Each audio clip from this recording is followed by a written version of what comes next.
Assalamualaikum warahmatullahi wabarakatuh teman-teman, ketemu lagi di video gue.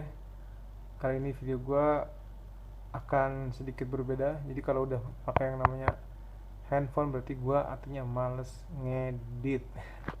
Dan ini postingan ini spontan aja. Oh iya, sebelum lanjut, buat teman-teman yang mungkin berbeda akidahnya dengan gue ya, gue ini beragama muslim.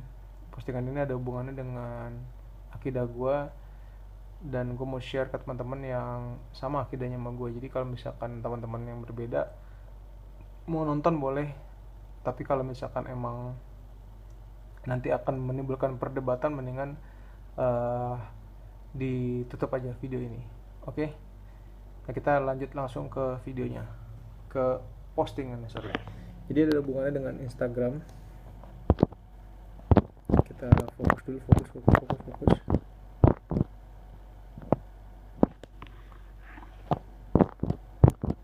Sorry sebentar, ini kameranya udah rada jelek. Nah, ini udah fokus ya.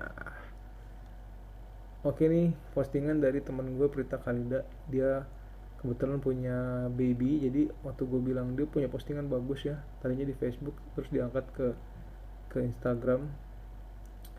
uh, Lihat dia punya agensi kerja properti syariah. Jadi buat teman-teman yang mau beli rumah uh, dengan KPR syariah bisa langsung ke sini ya. Dan dia juga terkenal sebagai penulis. Ya, orang seperti ini ya, gue nggak mau terlalu diekspos. Ini dia postingannya.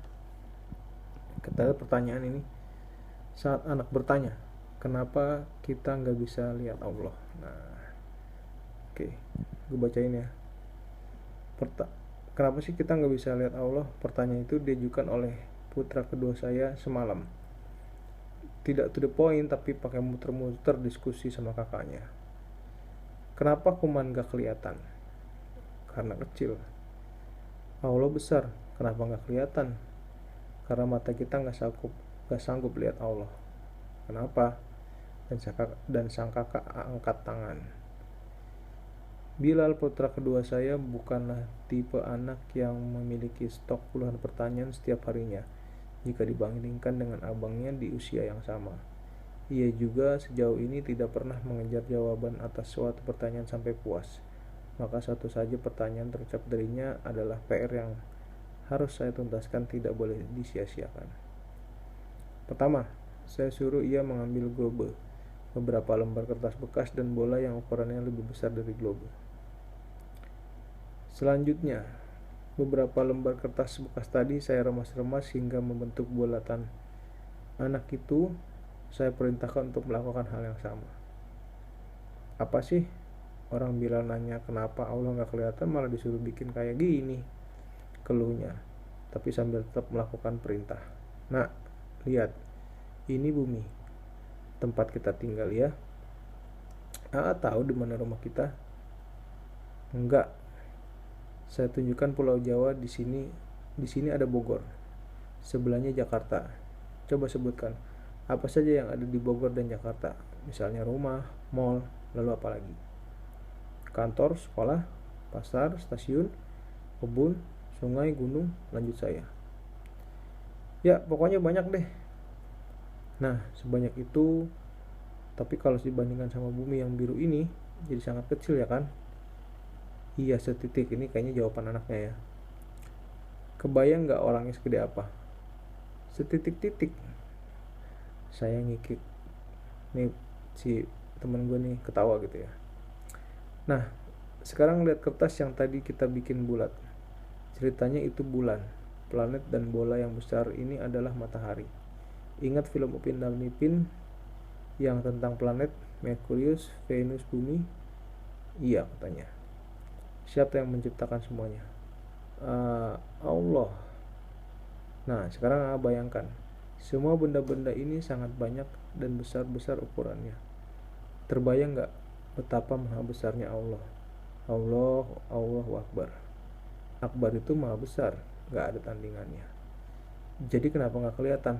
Bersambung. Nah, ini kayaknya berhenti karena postingan Instagram tuh gak bisa banyak tulisannya. Ini lanjut. Nah, tadi manusia aja sudah setitik-titik kecil banget, apalagi matanya. Mata kita nggak akan sanggup melihat Allah. Bahkan Rasulullah saja nggak sanggup melihat Allah. Kata siapa? Kata hadis. Saat Rasulullah pulang dari Isra Miraj yang sampai langit ketujuh loh, kita langit pertama yang terlihat aja nggak tahu ujungnya di mana. Langit ketujuh pastinya lebih jauh lagi. Nah, Rasulullah ditanya sama istri Aisyah, ya Rasulullah, apakah Anda melihat Allah di langit ketujuh? Jawab Rasulullah, di sana ada cahaya yang sangat terang, dan Allah adalah cahaya di atas cahaya, yang tidak sanggup aku melihatnya. Ngerti nggak? Enggak. Artinya, Rasulullah yang sudah sampai ke langit ketujuh aja nggak bisa lihat Allah, apalagi kita manusia biasa. Padahal tahu kan kalau Rasulullah itu udah dijamin masuk surga. Iya, nih jawab anaknya ya. Ada satu cerita lagi nih tentang Nabi Musa alaihissalam. Dulu saat beliau menerima wahyu di hari ke-37, beliau meminta pada Allah untuk bisa melihat wujud Allah. Dikasih nggak? Allah bilang, coba lihat gunung batu di sekitarmu. Wahai Musa, jika gunung itu sanggup menerima kedatanganku, maka aku akan datang. Gak lama kemudian gunung itu hancur berterbangan, gak sanggup menerima kedatangan Allah. Padahal itu baru niat. Apalagi Nabi Musa yang kecil dari gunung, yang lebih kecil dari gunung. Iya, Nabi Musa sampai pingsan. Begitu sadar bilang, aku beriman kepadamu ya Allah. Jadi Nabi Musa aja merasa gak perlu lagi minta diperlihatkan wujud Allah, karena sudah bisa melihat wujud ciptaan-ciptaan Allah, gunung, matahari, bulan, bintang, laut, dan lain-lainnya. Di mana gunung aja bisa hancur saat baru dengar niat Allah untuk datang. Kebayang kalau datang beneran. Bilal gak menjawab, tapi kurang lebih begini ekspresinya, kayak gitu ya. Mungkin bengong gitu. Jadi kenapa kita gak bisa lihat Allah? Bersama lagi. Ini 3 postingan. Kita lanjut. Karena Allah Akbar, Allahu Akbar, Allah Maha Besar, dan kita kecil setitik-titik. Mata kita gak sanggup lihat Allah, bisa-bisa pingsan kayak Nabi Musa. Good. Yang harus kita lakukan adalah beriman kepada Allah, percaya kalau Allah ada dan melihat semua yang kita lakukan. Allah ada dan mendengar semua yang kita ucapkan. Kalau bohong, orang mungkin gak tahu, tapi Allah mau tahu. Ngangguk-ngangguk anaknya. Pertanyaan sementara gak berlanjut karena dia sibuk memperhatikan globe dan bola-bola kertas tadi. Masya Allah, kelak nak, semoga kau jadi ulama besar yang menyampaikan firman Allah ke seluruh penjuru dunia. Sampaikan dengan cara yang jauh lebih cerdas, lebih baik, lebih menyeluruh, lebih detail, dan lebih mengesankan, agar semua orang tahu kebesaran Allah. Prita Kalidani, dia sign ya sebagai penulis. Ibu 3 anak yang setiap hari harus belajar guna menjawab beragam pertanyaan dari buah hatinya. Jawaban diringkas dari berbagai sumber buku dan video dan Al-Quran tentunya. Nah, ini dia.